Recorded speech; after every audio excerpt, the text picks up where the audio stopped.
look at the femoral artery here in pink, as well as its branches and some important structures and landmarks in relationship to the femoral artery, which will help us better understand the path it takes and its anatomical relationships. First thing we'll look at is where it actually becomes the femoral artery, as it is an extension of the external iliac artery, and we can see that it transitions right here at the inguinal ligament. It enters the thigh in what we would call the femoral triangle, and the femoral triangle is this area right here, and the boundaries for that is the superior boundary would be the inguinal ligament, and then the lateral boundary is going to be the medial border of the sartorius muscle, and then here the medial border is going to be the lateral aspect of adductor longus. Now, some authors might consider the medial border to also be the medial border of the triangle. If we look at the branches, we can see, starting more superiorly, we have the superficial epigastric artery. Inferior to that, we have the superficial circumflex iliac artery. And if we zoom in a little bit, we can see the superficial external pudendal and the deep external pudendal artery. Some other important landmarks to note right here is the femoral vein that runs just medial to the femoral artery, and then the femoral nerve that runs laterally, and we can see that wrapping around and coming off the lateral aspect of psoas major right there.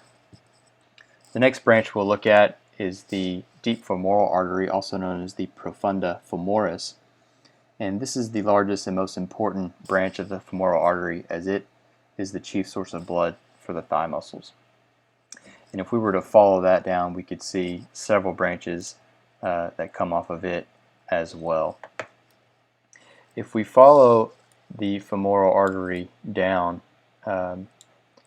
its path, we'll see that it flows through this canal-like area, and this is known as the adductor canal, also known as the subsartorial or Hunter's canal, and it is bound by a few different muscles. We have the sartorius acting as the medial border or the medial wall. The anterior wall is going to be the vastus medialis, and then the posterior wall of the canal is going to be adductor longus and adductor magnus. Then we can see the femoral artery as it passes down. We'll go and look at another branch down here, and we will get the vastus medialis out of the way, and we can see right behind that we have the descending genicular artery. This will be a small branch. It's very close to the adductor hiatus.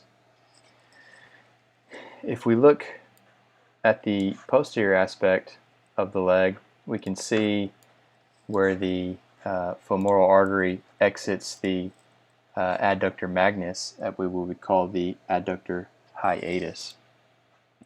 And you can see that femoral vein running with it. And we can follow it all the way down to the popliteal fossa, and if we look right back here on the back aspect of the knee is when we see that transition to the popliteal artery. So that is an in-depth look at the femoral artery, some anatomical relationships, as well as its branches.